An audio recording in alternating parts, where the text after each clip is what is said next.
Greetings, members, one and all of the Salivation Nation. There is a currency crisis in this country, and I'm not talking about this country, the United States of America. It'll be revealed soon. This is just laying here just as a placeholder.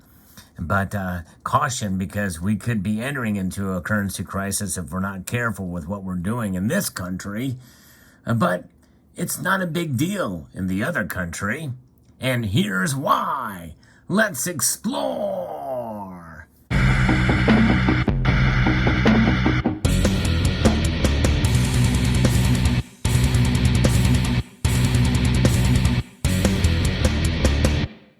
Yes, indeed, that is the headline here. There's a currency crisis, but it's a revolving door of currency crisis in this country. Turkey, yeah, that's right. Turkey's got a currency crisis.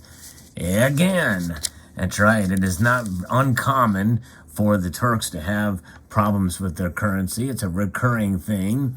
It's a nightmare, and it's striking again from this article from Reuters out of London. Another 9% plunge in Turkey's lira this month, and debt market danger gauges at levels last seen since the 2008 global crash have prompted investor concerns that a fresh crisis might be brewing in the country. Whether President Tayyip Erdogan's government can avoid market turmoil just 5 months after the last bout will have big implications for his re-election prospects and for a potential return of foreign investment if he loses. The latest lira slump, it is down 20% this year, combined with a soaring global energy and food prices, means inflation is now at 70% and rising. And we thought our 8-point-some-odd% was bad, but we know it's actually higher than that, but I digress.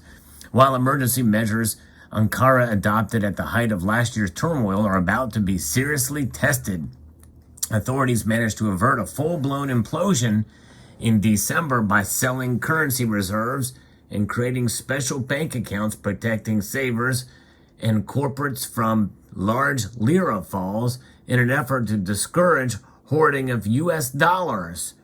That's right. They want this because the U.S. dollar is the strongest currency really out there by most measures, according to the IMF. It's the top reserve currency. That's where the dollar strength comes from, and that's one of the things that keeps gold prices down. So they're discouraging the hoarding of U.S. dollars. In fact, you've heard me talk about that in a prior video. So not only that, but euros and gold. That's right. They do not want their people to hoard gold. But that's why it's no big deal. More on that in a moment. The appeal of these accounts, known as KKM, could be waning as critical summer rollover dates approach. Meanwhile, the central bank's net reserves have tumbled to a negative $55 billion, or once FX swap dealers with Turkey's domestic banks are accounted for. Turkey is not a dead certainty for a big crisis, but the odds of one are a long, long way from zero, said Abroad Fund Manager Kieran Curtis. They are at risk of losing control of the situation. Erdogan's government says fallout from the war in Ukraine has delayed efforts to balance the current account with a combination of credits, exports, and targeted investments. The central bank says inflation will cool by the end of the year. In other words, basically saying it's transitory. Well, we'll see here. That's been the talk of the town. They're still kind of latching on that. Some of these people are, some of these politicians and the like. The sky-high energy and food prices, along with the lira's drop and 50% domestic lending growth, are driving inflation towards triple digits. However, just last week, or a week or so ago, the central bank left interest rates untouched at 14% in Turkey.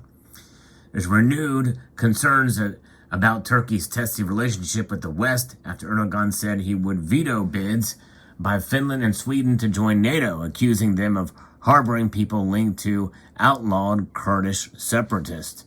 Yes, indeed. So we'll see. Now, the test will come this summer to see top Western investment banks fear further falls in Turkey currency reserve.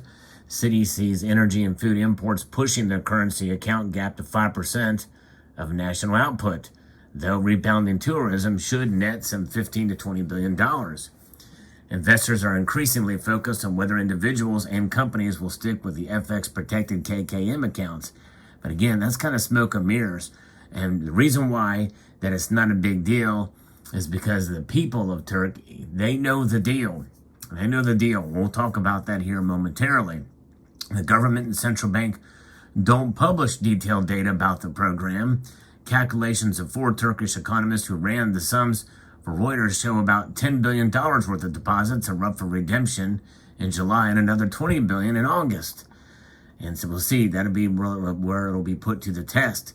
JP Morgan's Jafar Nazim said it is essential to sustain depositors' interest in this scheme. Scheme is quite an interesting choice of words there, amid deeply negative real rates. Ankara might therefore decide to let firms deposit more into KKM accounts and possibly offer new tax breaks, though that could create more problems, others believe. I don't think it's sustainable. You cannot just offer anyone a payout to protect against currency weakness, said Daniel Moreno, head of emerging markets debt at Mirabad, which sold its last remaining Turkey bonds during last year's turmoil. Things seem to be getting worse by the day, but Turkey is not going to go down without a fight. Yes, indeed. And that fight begins at home. More on that in just a moment. Few foreign investors remain big holders of Turkey's bonds following its problems in recent years. In a bid to turn things around, the government has been floating the idea of FX-protected bonds, but money managers worry capital controls might at some point trap them. But the people of Turkey need not worry. More on that in a moment.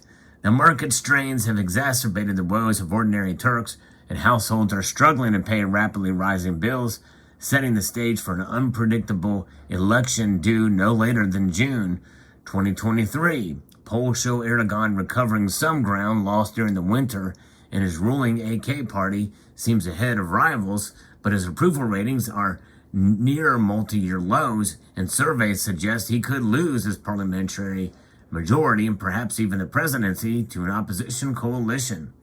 Foreign investors say Erdogan's exit would flash a bullish signal by raising the prospect of a return to more orthodox economic policies. The whole investability of Turkey hinges on the election outcome, and we'll see how that plays out. What could that look like down the road? It's very interesting. Turkey's credit rating has slumped, and its weight in the most closely followed local currency emerging market debt index, GPI-EM, dropped to 1% from 10%. Atanasov said most international investors were hoping for a change of leadership and policy, including a return to rate hikes, but that Erdogan would do his best to stay in power. The market will be quite skeptical until the very end. It will be an election that is extremely unclear based off of this currency crisis. But why shouldn't it not be that big of a deal? Because most Turks have gold. Most Turks have gold. They own gold. And is outlined by the story that I covered back in 2020. In fact, just before the pandemic reared its ugly head here in great en masse. I'll post a link to it in the end screen of this video. Turkey outpaces the United States Mint in gold coin production, and I did a video on that, and that was for the third time, for the third year in a row, that the Turkish Mint has produced more gold coins than the United States Mint. Think about that. The United States Mint was popular as gold is in the United States with the eagle and the like. It is Turkey that is producing more of these coins and of their coins for their general public. And the Turks know the deal. They accumulate gold and they hold it. And that's why the Turkish government as well wanted to try to encourage people to turn in their gold. They didn't want people to hoard gold, but it's too late. They're already doing it because it's a revolving door of currency crisis there in Turkey. And so therefore, they want to protect themselves against economic instability. And dare I even say at this point And there's another phrase we're going to throw in there: economic tyranny. And so it's the ultimate form of privacy, the ultimate form of wealth is gold, and that is something that they are accumulating. Now, I think it might not be a bad idea to have some silver too. I don't know how popular silver is in the Turkish culture, but I think it's probably good to have a little bit of that. But gold is definitely a metal that I think will protect them, and they know that, and they've known that for many, many years, and especially with what's happening with currencies there. And so I would be very curious to know that, considering the sales and how many tons have been produced in gold coins for the last couple of years. I don't know what it is in 2021 or in 2022 or even in 2020, because the report that I was referring in my prior video is from 2019. But nonetheless, it was vastly more than what the United States Mint has produced. And so it'd be very interesting to see where those numbers would be. I couldn't find any information when I researched it. But nonetheless, one thing is for sure: Turkey need not worry. The people of Turkey, the government has to worry. Erdogan's got to worry. But nonetheless, the people have the ultimate protection, the ultimate safe haven, and that is gold. Let me know what your thoughts are in the comment section below. I'd like to extend a multitude of gratitude to you all for taking the time to watch, and remind you that I do post videos on a daily basis. So I hope you will come back and check, even if you don't get a notification or see it in your subscription feed. A multitude of gratitude to you all, and I want to encourage you to please rate, share, comment, and subscribe.